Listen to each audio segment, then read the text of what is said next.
Yep, highly disappointed in the way that we played the game the other day. I thought in the midst of adversity, we played hesitant, which is not the identity of this defense. I think we've got a group of young men that take a lot of pride in the way they play, the effort that they play with, and I thought we played too much on our heels on the road with adversity. As a coaching staff, we have to do a better job on the road of creating a sideline environment to make sure our guys are ready to go respond. That starts with me and our coaches, and making sure that our players know how to respond in the moment of adversity. But I've got great confidence in our players. I think the level of ownership that I've seen from our guys has been really strong the last 48 hours here, and I think we're ready to go put a product on the field on Saturday that our fans, this university can be very proud of, and so looking forward to doing that this week. Thanks, Coach. Starting on the far right with Nick. Yeah, the lack of physicality that popped up a few times, how will that be addressed moving forward? I think sometimes one of our keys to victory, right, was that when you're playing a team that moves laterally in the one-plus quarterback system, there has to be elements of being patient to let the ball declare. But once the ball declares, one of our keys to victory was to finish with violence and aggressiveness on the ball. I thought we let some of the things that they did put us on our heels, and we didn't respond well enough when adversity hit. And so those things, you can tell them, sometimes you have to be shown. And I think once our players were shown, I think they're ready to respond. Far left, Chase.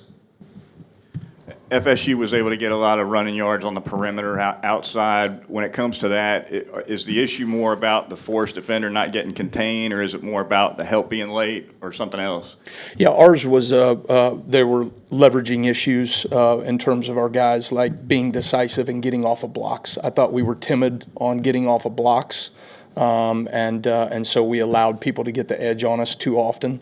And that's something that I thought our block destruction's been something that we have really emphasized and done a good job in the offseason, and that wasn't nearly the standard. So really excited to get that fixed this week. Far right, Charlie. Kind of going back to what Nick was talking about, what did you think of the effort that you saw, especially from the linebackers, maybe the safety group? I thought we played timid. I thought we let adversity put us on our heels, and we played hesitant at times because of that. And that was, I think, striking for all of us because that's not the identity of our defense. It's never been who we are. That's not who these players are. And I think they are very much looking forward to showing that next Saturday. Still in the middle, on the left side there. I counted 23 players who took snaps on defense in that game. Can you just talk me through the process of that many guys rotating in on a close game? Yeah, I think there's going to be moments. We did have some bangs and bruises, right? But we did have some guys that we felt like had earned an opportunity to go out there on the field. Game one, you want to make sure you give people opportunities to do that, and then based off of the body of work and what they do on the field on game day, we'll reflect some of the rep base that you see moving forward.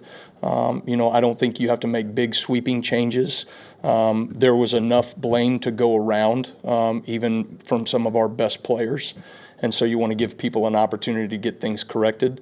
But certainly the body of work on the field will dictate rep base moving forward in the season. Front row, Kenny.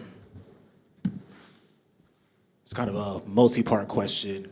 Last week, there was a lot of conversation about the newness of Florida State, new coordinator, new personnel. When you went back and watched how much of what they didn't show up on film in your preparation, how did the defense respond in those moments, and then kind of how do you build on that as the season goes on? No, we were not surprised by anything. We were prepared for a number of things that they were doing, including some of the trick plays and a number of their run game things. We did not play to the level that we are capable of as a defense, and so we've got to own that. As a coaching staff, we got to own that as players, which I think we are. But I have great confidence in our guys that they will get that corrected and quickly. Go to Katie on the left side here. they only dropped back to pass 14 times, but or I guess they probably dropped back more than that, and he ran some. But what does the defensive line need to do to generate more pressure? Well, I think, I think there's times when in the second half I tried to call more pressure to generate a little bit more pressure on the quarterback. We were able to do that a little bit more effective. But one time on a third down, we had a free runner. We let the quarterback out of the pocket, and then we had a late hit out of bounds as he was going out on a critical 3rd and 5 where we had a chance to get off the field. And then another time we were getting ready, we had put ourselves in position to get them to a 3rd and 11, and then we had a late hit on the quarterback as well. And so you want to affect the quarterback, but you have to know when, and you got to have the maturity and understanding of when to do that and when not to do that. And I think both those guys took ownership of it, and I think they'll get those things corrected moving forward. But certainly from a pressure standpoint, that's something that, I've got to make sure that we can affect quarterbacks better than what we did Saturday. Colin, front left.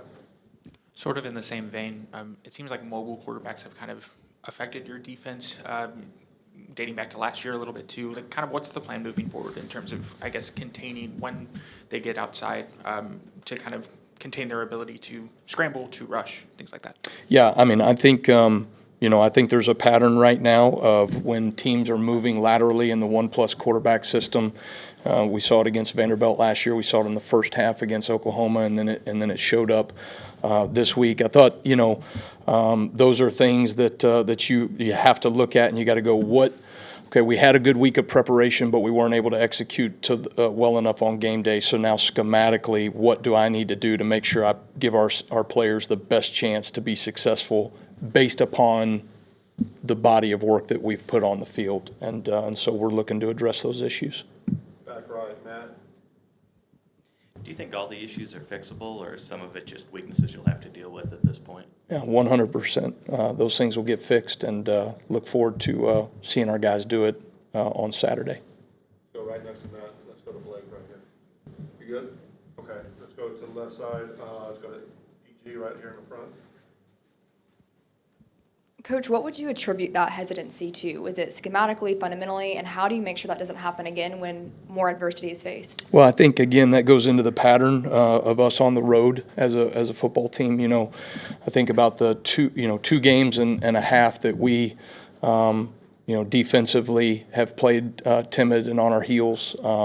And those are situations where on the road we've got to make sure that we protect our sideline. I talk about it all the time. The sideline is a living, breathing organism that you've got to make sure you're doing your job to feed that the right way. And so even as a coaching staff, we got to make sure that we're challenging ourselves. There's so many things now with the iPads that you're making checks and adjustments and corrections.